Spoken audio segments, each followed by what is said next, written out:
What's happening? My name is Blake Harris, and this is the Music City Mindset. The Music City Mindset is located within the NFM network, so you can find all of our content under that network there. And we are very grateful for that partnership because it allows us a lot of opportunities. We had a good time this weekend over at Geodis Park, being the MC for Clip In for the Cure, raised a bunch of money for cancer research, and now that leads us here today. Today, we are located inside the studio at Blackout North, associated with Gideon's Army. This is the location for GID University. It's going to be opening up hopefully by the end of October. It's going to be a market studio for the community. Definitely check it out. You know my love for North Nashville, so here we are continuing to represent and put on for them. We have a Southern country episode planned for you today. We'll get to that in a little bit. I am not here alone. The owner of Spontaneous Beauty, he has had art pieces featured all around the world. He almost had the opportunity to meet Juvenile, but Juvie thought he was a cop and bounced out. My best friend, Evan Butler. You're a cop, I believe it. Yeah. What's up, Easy? What's up, man? I am so relaxed right here with a 2’Live brief. Yep. We are in here in a pretty cool space. Mural of a bunch of legends here. My question before we get started and introduce who you just spoiled was on our couch now. Spoiler. We come up from like the generation that raised us. Was kind of that like walk uphill in the snow both ways kind of situation. It sounds dated. It sounds old. When people start saying that, I roll my eyes. Know how it is. But now we're kind of inching our way to be that generation for the younger generation. You've got kids. You got a kid, right? You know, so like my kid. So my question before we get into the interview is with how everything's like math is different from when we went in. You know, cursive, they don't even teach cursive. Like writing's different. Like, how do you stay relevant with like also like trying to let them be different, if that makes sense? Like, I'm sure, you know, because I know you've expressed like you want your kids to play some old games, watch some old cartoons and stuff that we were raised on, but we got to let them into the new age. How do y'all balance that? I don't have kids, so like what goes into staying relevant in today's world? So my thing is, no matter how old you are, if you stay true to yourself, you're coming across authentic no matter what. But like the kids thing, wanting them to see some old stuff, there's going to be a lot of new, but it's just like music. To truly understand the music, and if you really have a love for it, you always go back to the people, the forefathers, the people that did it before you, and you learned the respect for the road they paved, the things they went through to get me here today. Good, bad, old, new, mixed together. And I think it sells across generations when it's authentic and they can see it. I feel like that's pretty well said. As far as advice, like I said, I don't have kids, so figuring out, that I know of. No, but like, I don't know. It just seems like now I'm starting to realize as I get older, things are just in a cycle. That like people talk about how these young kids talk now, and I don't like it's like their own complete different language. But then I started thinking about like what my grandparents said to me when we were thinking like sick, that's dope. Like, you know, they were like, I don't understand what y'all are saying now. You know what I'm saying? Everything's coming back around. Right. The first time they saw spinners. Didn't make sense. Yeah. But everything keeps coming back around. And one of the things we're going to talk about, even the music, everything goes in cycles. And it seems like right now, country music is the biggest thing popping right now. Everything's going to country. So we're going to, as things have evolved and become in, we're going to bring in someone who's, I would say, is an expert here. He's a local legend, featured on this local legends mural right behind us here. He's from Antioch High School, Tennessee State Tiger. Yeah. Go Big Blue. Let's go. This dude made a name for himself by first launching the show Shine, where he mentored independent artists, showing them how to navigate the music business. He was a contestant on the Netflix show Rhythm and Flow. He played Johnny on the show Black America. I can't wait to talk about that. dropped a hit called Southern Country Girl, and it already has over 500,000 streams across all the platforms. And most recently, is now featured on Juvenile, Juvie the Great's new hit, One More Round. Welcome to the show, 2’Live, Breathe. Wow. What's up, man? I'm just grateful to be here. I'm grateful that y'all made time for this. Oh my gosh, my life been super chaotic, so I'm grateful to just be here with y'all. Yeah, for real. This is my guy right here. I mean, from the time we first met, you'd already done most of the things that I said right there. That's crazy. But since then to now, your life has to be just like a whirlwind, day to day. Yes. Jesus. So I want to talk about that because that has to be insane to just go through a day in the life with you. Yeah. But let's start about kind of like where it all started. Like, talk about like your neighborhood. You grew up obviously Antioch area. South Nashville. Yeah. So like talk about like what it was like in your personal neighborhood. Yeah. Like what was upbringing, what was childhood like for you? Man, you know, I grew up in North Nashville as well. Okay. A lot of people don't know my name, 2’Live Bree, come from my upbringing. My dad was heavy in the streets and my mom had me in the church. And so like music, I leaned on music to figure out who I am. You know what I'm saying? So I was in Antioch a lot, or you could say Valley Brook. I spent a lot of time out there throwing parties, or if parents was out the house, we was going in your house and we was throwing a party while you was working in your crib. That's what we was doing. So that was my like identity out in Antioch. You know, a lot of people knew me. I was throwing a lot of team parties and doing music because I started doing music in middle school at John F. Kennedy Middle School. Oh wow! And we had a group called Young Squad, and and we just had the schools on lock. But like I always been the guy to throw parties in the neighborhood and hung around with some edgy people all the time, like Free My Boy Dante, D Savage, and a lot of people we lost on the journey. I just lost another friend that was in our clique named Brandon. A lot of people know him as Honcho here. So Drewski, he was in Young Squad, and he actually passed away. Just had a fight with drugs, and he lost. So a lot of Antioch. When I think of Antioch, I think about a lot of people I grew up with and went to school with. Now North Nashville, them is my family. So I played for the Bordeaux Eagles. Oh wow, okay. Out here, my family had me in like Dodge City and Salem Town. My cousin too, and Pookie and Sharmika, we still post up at the liquor store out here in North Nashville. So I just left John early. That's the school that my sister went to. So I got a big connection there to them. So my upbringing was, a bit complicated. I feel like that's why people probably put 2’Live Bree in a mysterious mind, because it's like you really don't know me unless you know me, because I couldn't have a lot of friends coming up.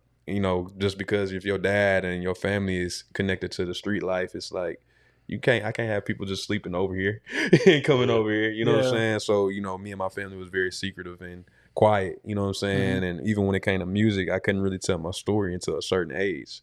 I had to wait until my family got up out of that, we out of that, so, yeah. So, obviously, you already answered probably what was going to be one of my next questions about, like, when music started becoming special to you, obviously, a very young age. You said something very early on in this interview about how your use of music to figure out who you are. Yeah. I feel like there's a lot of people in life today that we talk about in how they're navigating life is they don't really know who they are. They don't know what they want in life. They don't know who they are in life. They're really struggling with their identity of the role they play. So can you actually go into a little bit more in depth on like how you use music to actually find yourself and how that could help other people that are searching for themselves as well? Yeah, I think the difference from me and a lot of artists, like I really love music. Music really helped me find myself. Like I really didn't want fame or anything like that. It just came to me. So like I grew up, watching Michael Jackson perform and Prince, and I still watch, like when I go home, I'm watching performances. Like that's what I like doing. Like I'm weird like that, so music helped me just find like the difference of me. Like got my surroundings was like drug dealers, bangers, pastors, teachers. Yeah. And then it's me, trying to figure out what route am I going to go. But I knew I always was different. You know what I'm saying? Like I was like, I'm not going to be a pastor. I'm not going to be a suitor.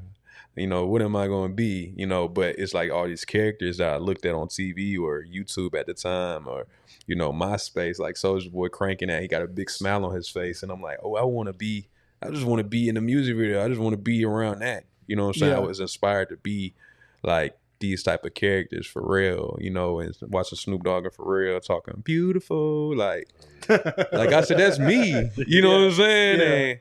And just being that difference in the schools and walking around, and I think music helped me a lot to just find somebody that I feel like was telling my story through a screen. And then as time went around, and I picked up like journaling, or probably around like 11 years old, and my best friend Cal, he stole my journal and started reading the shit, and then put you on blast. He put me on blast, Yeah. but him putting me on blast made his brother be like, "Oh, that's actually hard." Yeah. And then that's what made Lil Bree a rapper, like that day, because after that, everybody wanted to hear what was in the journal, or they wanted to hear me freestyle about the clock in the middle of the table, or beatbox at lunchtime, and the attention is on me. And ever since then, I never stopped.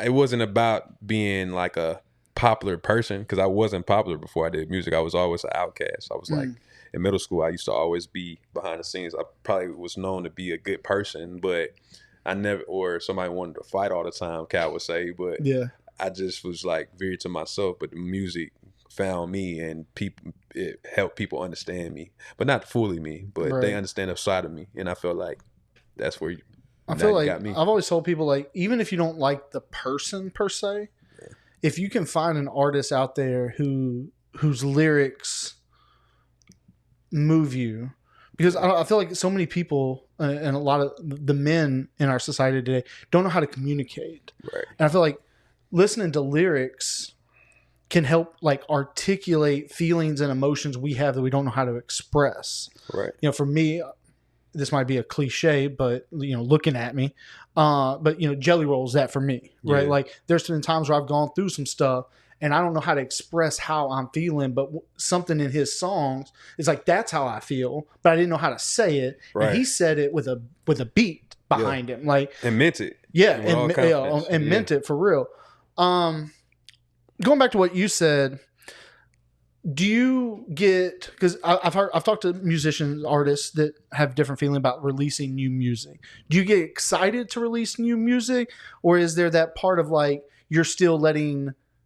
Because I mean, to you, this is like letting people see the inside of that journal by releasing new music. Yeah. So like, is there any part of that that's still like nervous, like him reading your journal in front of the class, like before you release a song? That's funny. That is true though. I mean, I love releasing new music just because it's like, oh, you finally get to read this story, that I've been wanting to share. Like, because I'm always recording, I'm always tapping. I mean, if I could drop a song every day, I would, but it's just like, it doesn't make sense to do that in a way of like where people are receiving music, it's big on quality control right now in my journey right now. It may change through time, but like, it's always fun to like, for me, it's like a painting in a way. Like you make this song and there's so many pictures and memories in the song, like not just the studio experience. Like I can remember every song I put out, the studio experience top from bottom,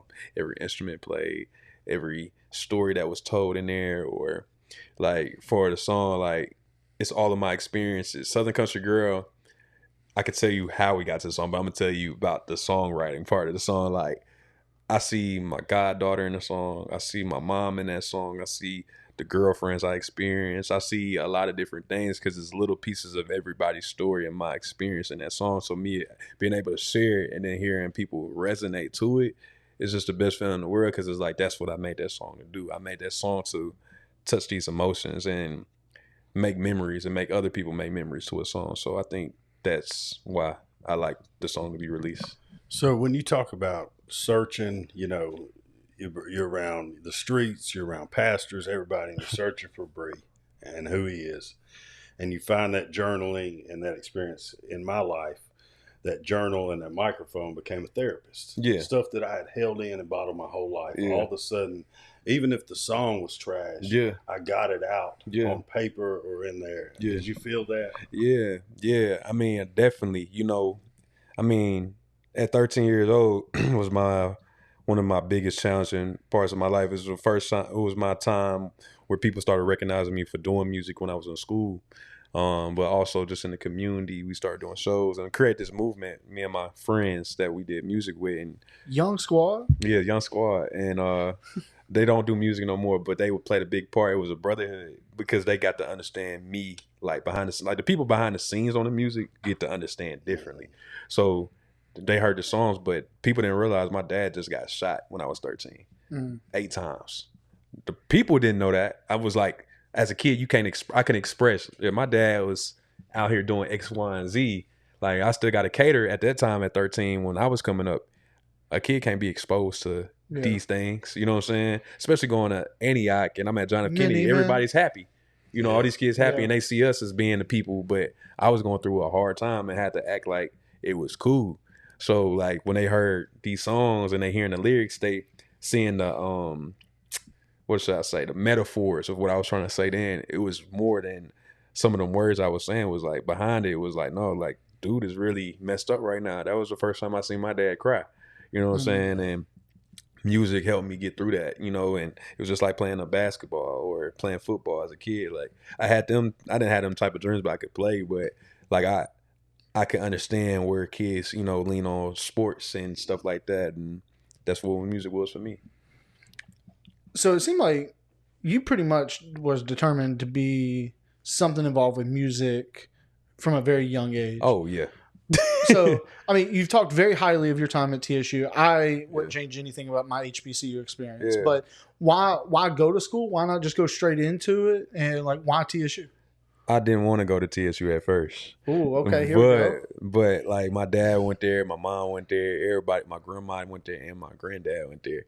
And I was just anti-school. Like I was like, I don't want to do school because like the music is really taking off. Like I was getting paid for shows right out of high school. Like I got on tour with Tyler, the Creator, and Odd Future right after school. And it was like I got the big head a little bit. Not the big head to a point where like, you know, you cocky, but it was like I believe that music can happen. Like, period. Like right after high school. Like I'm gonna be a full-time artist. That's what I thought. Yeah. And my mama did not like that. And I got a chance to go to this. I got a chance to do a production deal with this guy named Street Symphony, and he introduced me to a guy named Al Branch. And him and Al Branch, they sat me down one day at the house, and Al Branch used to manage Kanye West, and just stories on stories with all the biggest artists of all time. And you can't be not inspired to sit with Al Branch and Street Symphony. So they're like, you should go to school because you can basically market yourself to people that's from out of town easily. Because all these people are coming from, Alabama, Atlanta, Memphis, all that. And they come to your school. And then guess what? When they go back on school break, they go back home. And now you put them on your music. It's an easy way to get the world to know your music quicker. And it happened. That thing happened for me at TSU. TSU is one of the main reasons why I think a lot of success has happened for me, because there's people around the world that just see me go crazy on campus and they like, yo, he that guy. And he also get back to the community. They telling my story for me. And it's been beautiful, bro. I wouldn't change it for nothing. I mean, it's nothing like I would change. I mean, it's some fun stories that I had. It was a talent show that we did, and this was when I was wild. And it was a talent show. They didn't tell me the president was coming. I brought strippers on stage and performed at the talent show. Literally, and the president of TSU was right in front of it. Like, so many stories like that TSU would tell you. Like, I lost my mind there. That's amazing. But it was real strippers, not college strippers. Like, you in my city, so I knew where to get them. Yeah. And I brought them to the university. What era did you throw the Hickory Hollow Mall party? Oh, that was right. Dang, that was high school. That was my senior year. Okay. That was like the last party I did in high school. And how? And we shut down the whole mall of Hickory Hollow. I need a little more context on that. That was wild. So it was a fan of mine. Now she's family to me. Her name was Diamond, and she always supported me, and it was her birthday. And she had never threw a birthday party before. She wasn't the most, popular person at the time, and she was a super fan of me. She supported everything, bought every ticket, came to every show. And she had a relationship. People don't realize the people that was my day one fans, they family to me, because they push me over the curb and they understand behind the music what I was doing. And if you search deep into an artist, you start realizing the deeper meaning. And DC, she was one, and her mom reached out to me and said, "Can I do her Sweet 16?" And I was like, "Of course." I did it, and we kind of made it our own party, and people just like, and she rented out the Hickory Hollow Mall, and I like, you crazy? I'm finna turn this thing up and make it a thing. We had the whole entire Nashville in that thing. I'm talking about some adults was in there too, just to witness it, just to see how did you do this, and we had a big stage where I could walk. I remember the stage, it was a T, letter T. I was like, oh, this is crazy. I'm finna treat this like I'm Bridgestone. And I performed all night, brought some other artists out to spit spotlight on them, and we got shut down by a certain time because we had full capacity in the mall, which was crazy to me. But I used to have video. Wesley Crusher got all the videos of like that time of me, so I'm gonna have to pay him a Bitcoin one day because that was like that's one of the moments for sure. So, and you cruised right by it. I love it. But you graduate high school and you jump on tour with Tyler the Creator. Yeah. How did that come about? Well, Future, yeah. Let me tell you, I thought it was going to be Tyler Creator and Odd Future. It was just Odd Future because they broke up that same. Well, I don't want to say broke up. I don't know their business. Right. But like right then, it was like, and I didn't know. Let me say this again. I didn't know. I was so not in the moment. Like I don't even know. It was just I'm open up for Odd Future and I'm young. DJ Money Green set it up, and I was literally had to sneak into my own venues to perform. So it was like I didn't even know. Like literally, it hit me 2 years after, and Tyler Creator started really being well recognized. We from the South, so LA knew about him, but like Southside, we about party music and all this. Right, it stuff. just trickled. Yeah. So the years went by. I'm like, oh, I was on tour with Odd Future, real life, with JID. Because me and JID actually was on that same tour together. And now JID is like a superstar. But the thing is, I remember me and him used to perform because Busy here in Nashville. I went to school with Busy. Yeah, Busy was managing him. And like nobody was supporting for real. And I seen him frustrated multiple times as a kid. He don't even realize I was watching because I used to have to sneak in. I was 16. He was like, I don't know, 20 something. And it was just like, being able to watch these stories is like very inspiring for me because I feel like he just got his break the last 3 years, and just understanding how much dedication you got to have to open the door. Yeah, because you got to push when people don't believe, and the baby had the experience with him, South by Southwest, walking around with a diaper and a sign, and everybody like, who's he? And Lil Baby, same thing. Young Dolph's the same thing. Like I got a chance to meet them and before it happened, and it's inspiring, bro. So I was at first introduced to you, like your personality, from Rhythm and Flow on Netflix. Crazy. Just happened to see it. I saw like there was like a freestyle show kind of situation going on. And looked up, and then obviously there was like on the characters it said someone from Nashville. So of course I looked it up. Was rooting for you. But appreciate you. Talk about how you got the opportunity to do multiple streaming shows. Not the acting, we'll get to that, but like the shine of like the mentorship and stuff like that. And I don't want this to come off as disrespectful, but how you got that before like topping charts. Typically that's something that like, vision. Someone who's been in, like veterans coming back. That's like a vision. I mean, I think Brandon has always been a visionary. It's crazy. I don't ever get to talk about one of my closest friends, Brandon Stewart. He's the owner of Brandon TV now, and he always been a visionary. He's seen me. I actually came down with this guy named Chris Kenny one year and went to Kentucky, and he didn't have the best cameras. He didn't have the best anything. He just wanted to film a TV show, and he had Riley and Ashton Jones, which she got Grammys with Lecrae, and her own music is fire. And I was just being a fly on the wall. And I had a vision. I was marketing very young. So I think he seen like how I was moving. He was like, something about that kid. And I didn't really have, I just started like really creating the identity lit guide for TSU. Like I started doing TSU stuff. This is before Waffle House. This is before virality. Like I think he just knew, he could smell it. Like, because it was nothing really going. Like I had fans and people, but it wasn't crazy. Right. And he brought me, I remember I was at school, and then one day he reached out to me like, hey bro, I think I would love you to be a judge on this show. What? You know what I mean? I'm like, cool, let's do it. And we just started our relationship like that. And I remember I was doing the stuff that he could, like, he's smart as a mud, don't get me wrong, but I was doing stuff that you got to come from the hustle to know. And I would just elevate it, shine. Like, he'll tell you, bruh, like, when he put me on the show, record-breaking numbers happen. And that's when I started knowing my power, but also understanding my mindset, because I always was writing, journaling. So I was always writing movies and television shows and things like that. So he just started picking my mind. And, you know, I was telling him, I think this look would be better like this, or this story will be better like this, or if we highlight this character on the show. Like, so it was like I was a judge, but I also was a executive producer on this show. Yeah.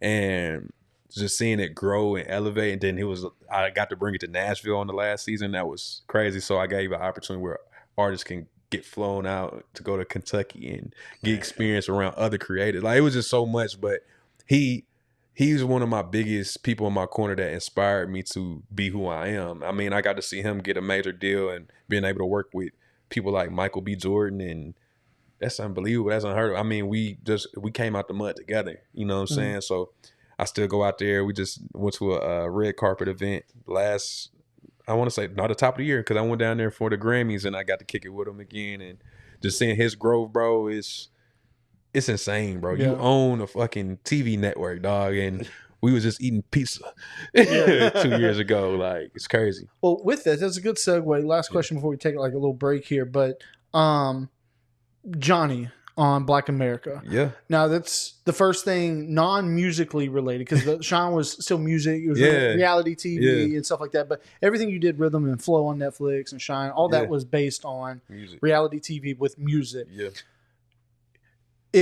It wasn't a big role. It wasn't anything crazy. But from everything I found online, you're really, really proud of that role. Yeah. What is it about that character? Who is that really representing, the inspiration for that? And why are you so proud of that, like, little role, if you don't? Yeah. I think for me, like, I really want to put something on the screen with my face on it, because, like, I always wanted to do the acting. It's just the time. People don't understand how much time you got to put into acting. Like, for me, because I'm not going to give you, like, I'm not a 5%er. Like, I want everything to be 100%. Because when I do get into this acting bag, y'all will understand, like, oh, he cares, you know. So I wanted to show that, and I told the director when he reached out, I said, bro, I filmed that while I was on my independent tour last year, like, so I didn't have no time. I was like, bro, we got to make this work, you know what I'm saying? And we made it work. They figured out my schedule, but the story of it, I think it does represent my story in real life. I think Johnny does represent the kid that tried to take the right route, and you know, so your surroundings can get you killed sometimes, just being honest. And also, you know, in the times that we live in, you know, police, you know, they do some wild stuff sometimes. Not all police. Some police are good, but, like, in the community that I came from, we had a lot of fear about, like, police officers, because you don't know, you know, if they stereotyping us just because of tattoos, or they stereotyping us because what we look like, you know. And I don't think it was because, you know, I don't think it's it's around the world we going through that. You know what I'm saying? You just can't avoid it. And as social media keeps on growing, we are seeing how crazy it is around the world. So me getting a role like that to play, it meant a lot to me, because it's like, it's so many people we done lost to this type of crime. You know what I'm saying? And it's like a hate crime, and I just felt like it was a major role. It was a small role. People were like, I wanted more Johnny, I wanted more Bree, but I felt like it was an impactful spot.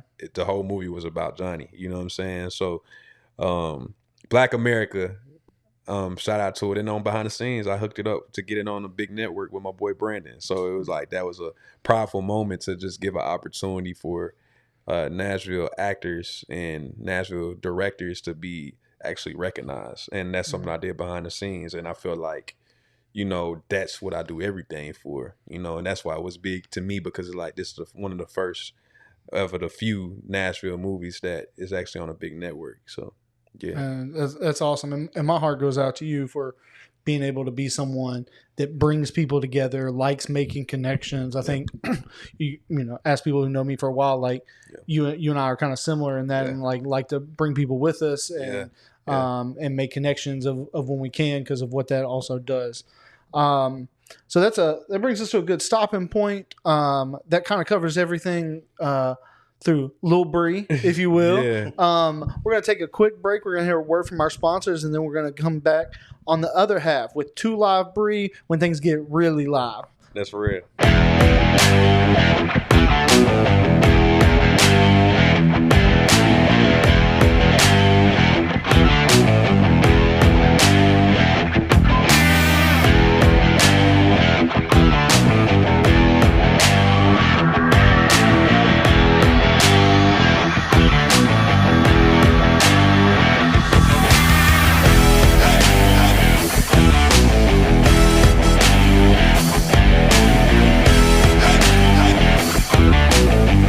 Hey, and we are back with the Music City Mindset. We are here at Blackout North with our buddy 2’Live Bree. Bree, now at this point, through we talk chronologically, at this point, you thought you like making it, and now you drop Southern Country Girl. That's true. And that shit pops off. Yeah. I want to bring something up. You were up in New York not too long ago. Yeah. And you were quoted, you said, I want to read it so I get it right. Oh, God. It felt good to have your vision validated. Ooh. Good. Take us through like the emotions of what you're experiencing when you go on trips like that, having your vision validated.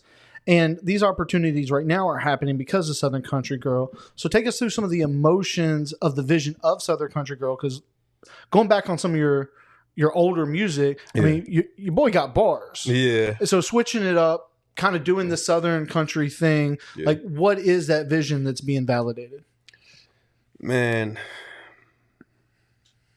for me, it's just about like, I seen myself always doing like, I love performing. So like people seeing the bigger vision of me doing like arenas, stadiums, commercials, X, Y, and Z, like they see it without me even like having to sell it. You know, these labels, they really understand the artist of me, and that's like the best feeling to know, because I feel like they could easily be like, hey bro, this ain't it. You know what I mean? But it's just been, everybody understands what I'm shooting for as far as like community, brand. It's just everything. With the song, you know, I feel like this is something I always wanted to do, but I didn't have the resources to make it. So I was always leaning on doing music that, I mean, I had access to. I mean, I could easily find a producer producing some 808 and some drums, which is, you gotta be talented to do that too. Don't get it messed up. Yeah. But like, I didn't have exposure to like guitars and all this stuff like on a record from my neighborhood. Like so I mean, I worked myself up into being able to create the sound that I always wanted. Because if you come to my live concert, you always see me performing with like guitars and pianos and things like that. But producing them type of records, it was always challenging. So I think I gotta give credit to like the producers that I'm finding and stuff like that in this season of my life to help me create the sound that I think people are discovering me for. I feel like Southern Country Girl, I know Southern Country Girl, a lot of people are discovering me from that song. And it's the best representation of who I am, because you get the love of me, the community's part of me, but you also getting the spirit of me, just want to have a good time. I feel like people that know me, they know I just want to have a good time. And that's what the music I want to make. Do you listen to any country music? I listen to everybody. But I listen to every genre. I don't listen to just country. So I'm not a guy that, I'm not an individual fan. The only thing I'm always an individual fan is LeBron James, but that's it. But when it comes to music, it's never. Who are some country music artists that you kind of like listen to, at least for like inspiration or like vibe of like filling out their sound? Yeah, I feel like I love definitely Jelly. He inspired me because I got to watch him with my own eyes, you know. And Struggle Jennings got he actually put me on his tour, so like. Love him to death. You know what I'm saying? And I mean, he Struggle's the homie. Struggle. Shout out to Struggle. If it wasn't for Struggle, you probably wouldn't see this version of 2’Live. Because I mean, his tour was one of the reasons why I cut a lot of things off and did therapy, because I was listening to him every night tell his testimony. And it was just like, bro, like, let me just embrace who I really am and forget the shortcuts, forget everything, and just lean on who I am. And trust that I am enough to tell my story. You know what I'm saying? So Struggle. Then I had to give myself some love to my boy Willie Jones, somebody I get to party with every year. You know, I got I love Willie. yeah. Willie's the homie, man. So Willie Jones, you know, just seeing his approach to how he approached music, most talented guy I know, and he is somebody that just definitely country I listen to, and then I'm glad you brought him up. I don't think enough people are talking about Willie. Yeah, Willie Jones, GOAT, Louisiana baby. He's one of them. So, you know, them are some people for sure. You know, like I said, country is not my go-to inspiration because like I'm more of like a performer inspiration. I love performers, so like I'm watching Michael, Prince, and you know them type of people, or a Jay-Z hip hop performance. Like, you know, I'm watching a bunch of Coachellas. Like if you're a great performer, you probably somebody I'm listening to. I'm inspired by Outkast, Pharrell, Nelly. You know, them are my people. If you shake them up in a box and ask who 2’Live is. Since you brought up Outkast, do you feel pressure? It's got to be pretty fucking amazing to hear Big Boy say, "You remind me of 3 Stacks." Tell me about that. That's crazy. He said that to me, and it's changed my life. You know, because I'm like, bro, you don't even know I love y'all. Y'all are who You're like, what? I want to be the outcast with you. Yeah. Embrace me. Yeah. You know, so I mean, it's not pressure. It's more of like that was like a moment of like, oh snap, bro. Like, it's that validation. Yeah, validation. But honestly, he gave me a message that I could never be able to recycle again. Because, you know, people go on these TV shows to win shows. Like, I want to be the best rapper in the world. But think about it. That's something I regret the most. So trying to go on to any TV show, trying to win a show. Like, no, I should have just been an artist. Just be me.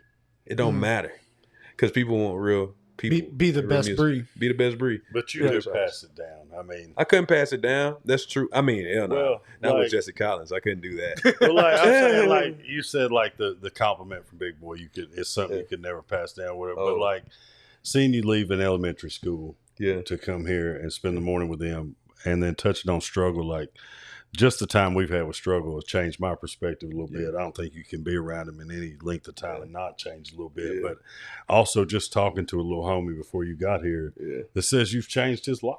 That's crazy. You know, for the better. That's crazy. Yeah, I mean, I don't know. God's special, man. I don't even take no credit for it, man. I don't know what God done put into my world to do with so many kids. Like 32, we up in this spot. I remember, you know, I went to juvenile, because my best friend, he passed away. So in remembrance of him, I do something with Southern Word to go into the juveniles and mentor kids. And it's crazy. I went to the juvenile one Thursday and he was sitting there and I know your daddy, because his dad is a well-known comedian.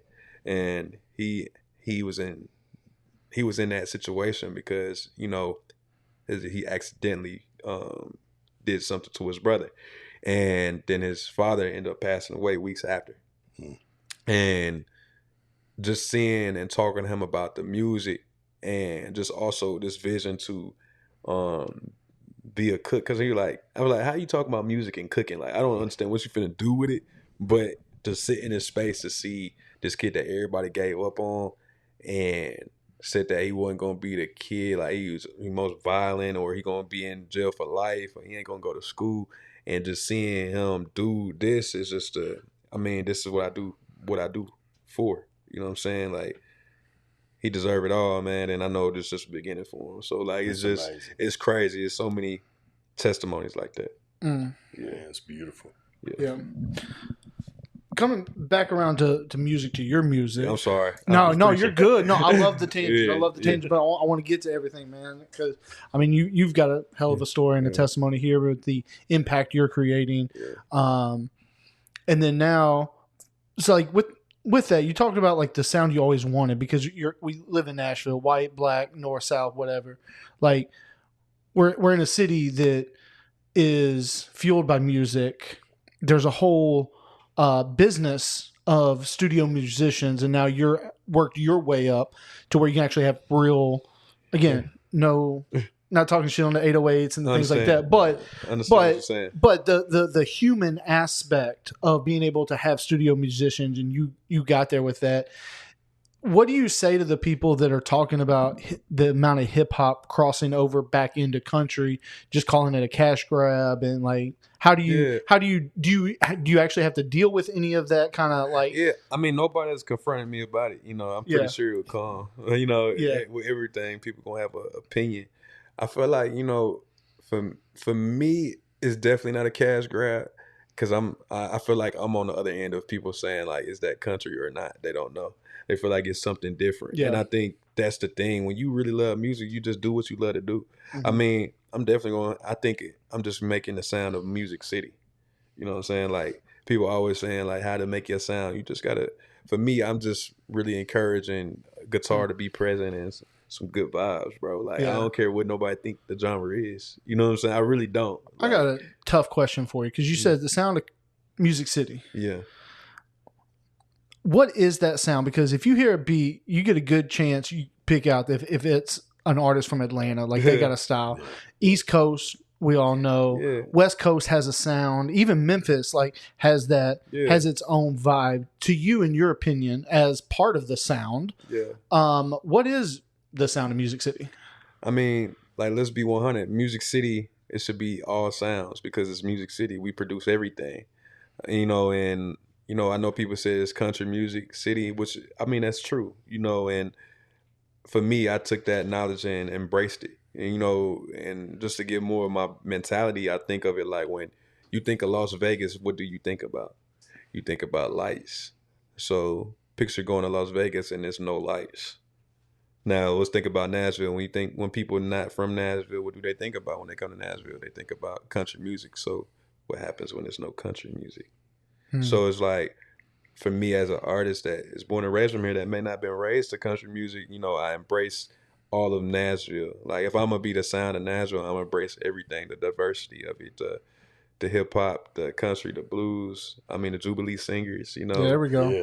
The reason why we're called Music City. I'm embracing everything. And I think that's the thing that I think people may not understand why, I think I'm being blessed with all the success and the stuff that's coming in my life. I think it's because I started really just looking at the history and like, okay, let me embrace it all. There's no reason to go against it.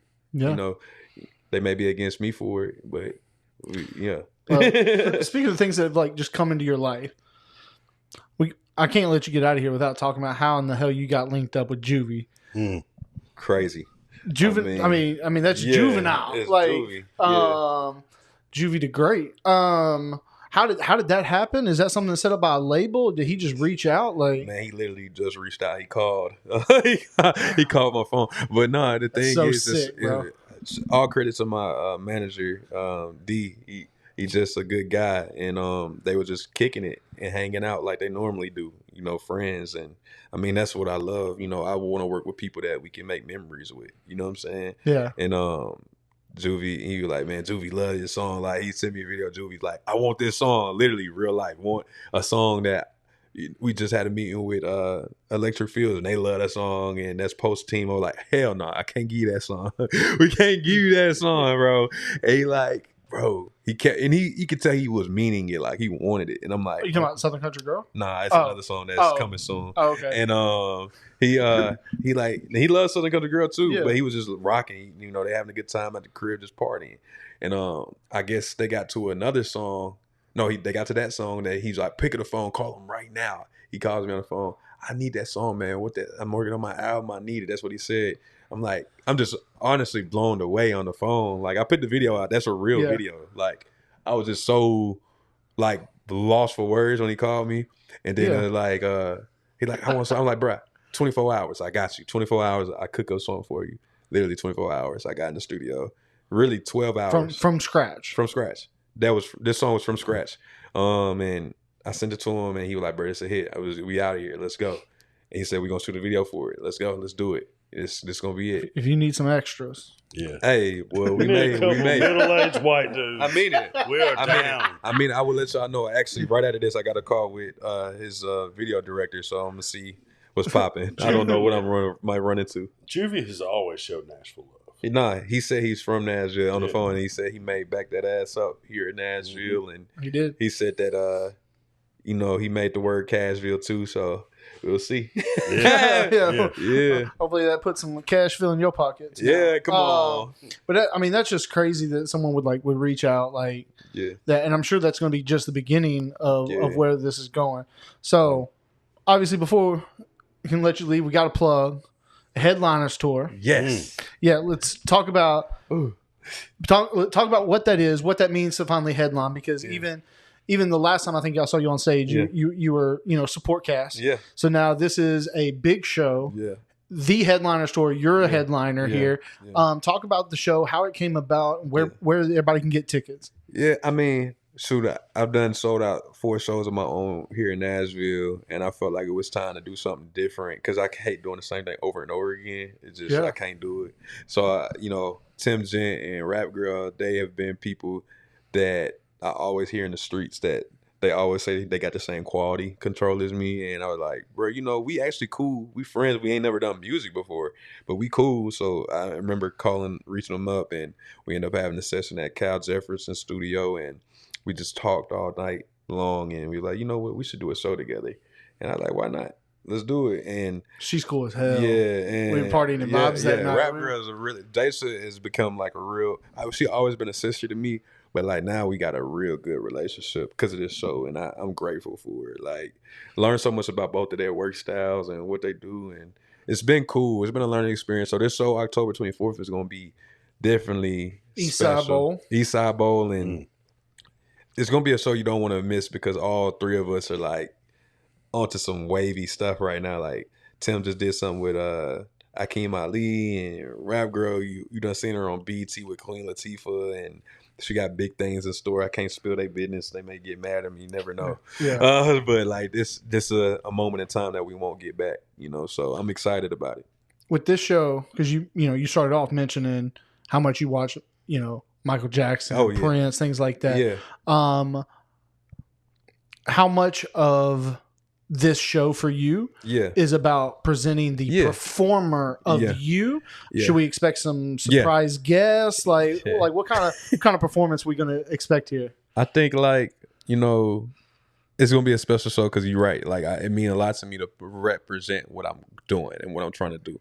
So, I'm literally trying to cut off a lot of the stuff. Like next Monday after this video shoot with Juvie, I'm cutting off a lot of things just to focus on the performance. I usually focus 2 months on performances, so I'm gonna cut off a lot of weight after this Monday just to like really lock in because I got a vision of what I want to showcase, and I want to show some new tunes, make people like, wait a minute, it's not just Southern Country Girl. Yeah, it's not, so it's gonna be an exclusive like performance, and I'm excited about it. Hell yeah, I can't wait to be there. I will be there. Come on now, let's go. For sure. See, we love real podcasts that do the interview, but they actually support too.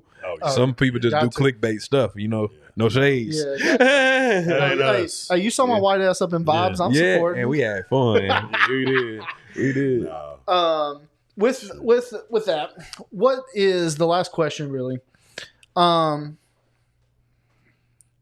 Actually, I got 2. I'm going to ask you because with you, it seems like it's been pretty consistent from the time you're talking about things you were going through and how you navigated from like 11 to how you're dealing with things now and work ethic and stuff like that. But is there a time that you can think of where to get through it, to make this change, to get to the other side and be able to get some, actually breathe again and whatever the situation is?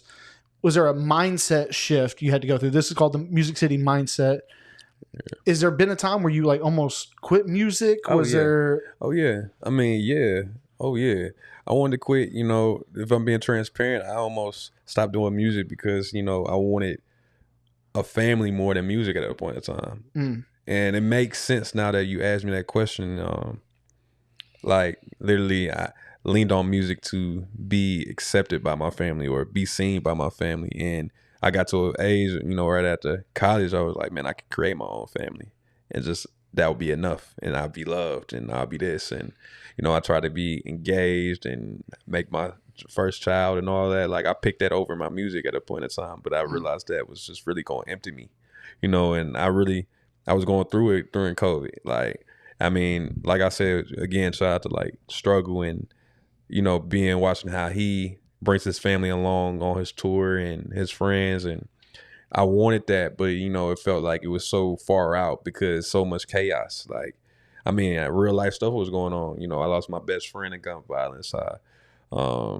My dad, it wasn't in a good place mentally. My sister, wasn't in a good space. Like, so all that support system was just, I didn't really have that, and I felt like music was so fake too because everybody just wants something from you or wants you to, so it's just like I just wanted to be, college was over with. Like, I just want to have a community, and that's what made me like forget music at that time. But something just happened, God, therapy, and everything just brought this new way of approaching music and building a community. I mean, all that experience, you wouldn't have Butterfly Nation, me doing this stuff for the kids and the juvenile. You wouldn't have none of that if I didn't do all this work on myself to like mentally be strong to go approach this music industry with, because it is lonely on top, if I'm being honest. It is a challenge. It is a mental warfare, a spiritual warfare. I fast before my shows, my big shows, not just for myself, but for the people that's attending,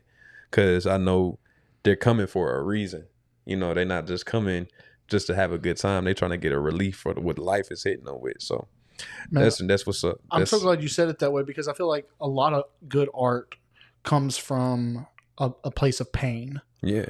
And so it's actually relieving to hear you say that you addressing your mental health made your music better. Yeah. Because there's so many times it's like, man, I don't want my, like Jelly. Like, I don't want him to keep going through drug addiction and things like that. But that's when he put out some bangers that really helped me. So it's like, how do we get both? And so it's really relieving to hear you say that the mental health was actually helping that. Yeah. Also help the music. Yeah. That's a beautiful thing. Yeah. So you've done some producing, some rapping, you directing, judging. You already said you don't really want to go back to reality and stuff like that. Now you found your voice with a little bit more of that Southern country style, a little bit. So I've got to ask, what's next? So you got the performance October 24th, Eastside Bowl, the Headliners Tour. You got that coming up. Yeah. But from there, in general, big picture, what's next for you? When I talked to you on the sideline at the Cats game, you said you'd love to do a song with Jelly. Are you any closer with that? And what's next in your life? That's crazy. I mean, I think it's just a lot of movie stuff going on right now. Yeah. I'm just being honest with you. Like, I don't know what's next. I mean, big things for sure. Like, meeting with these labels, I just met with BMG. That's who signed Jelly, so that's exciting. So, we'll see, what happens. And, for me, vision-wise, without the validations of everything, just expect big things, because I ain't settling for anything. I wanna do arenas. I wanna work with the best people of all time. Jelly Roll, let's do this song, because everybody keep asking everywhere I go. Man, he told me straight up, it's been a crazy time for him. He's been overseas and doing everything. So I think, like, with that being said, we'll just see what happens. Yeah. Yeah. I'd love to see it, and I hope and wish you all the success, because it'd be cool to sit here and know we did this then, and it happened. And it happened, and then then you happened. So that'd be really cool. You got anything else, Easy? Man, just thank you so much. Being a stand-up person in Nashville, I'll try my best. Youth and somebody inspiring. Thank you for sitting on this couch with us today, man. And it's been amazing. From the time I caught wind of you, watching you now, and I just can't wait for the future. Maybe we'll do a part 2 down the road. Yeah, we are gonna do a part 2. And big things coming. You know. Yeah, it's a good time to do it, man. So I'm grateful, man. But y'all know y'all locked in, and the one thing about me with any platform, I stay locked in with every platform I go to. Like, it's a for lifer thing. Same. No new friends. We bleed 615. We are some Nashville cats. Yeah. So if you like this episode as much as I did, go check out 2’Live Bree. Hit that like, share, and subscribe. And my homie Speezy. For the love of Nashville, tune into the next one. Yes, sir. Let's go.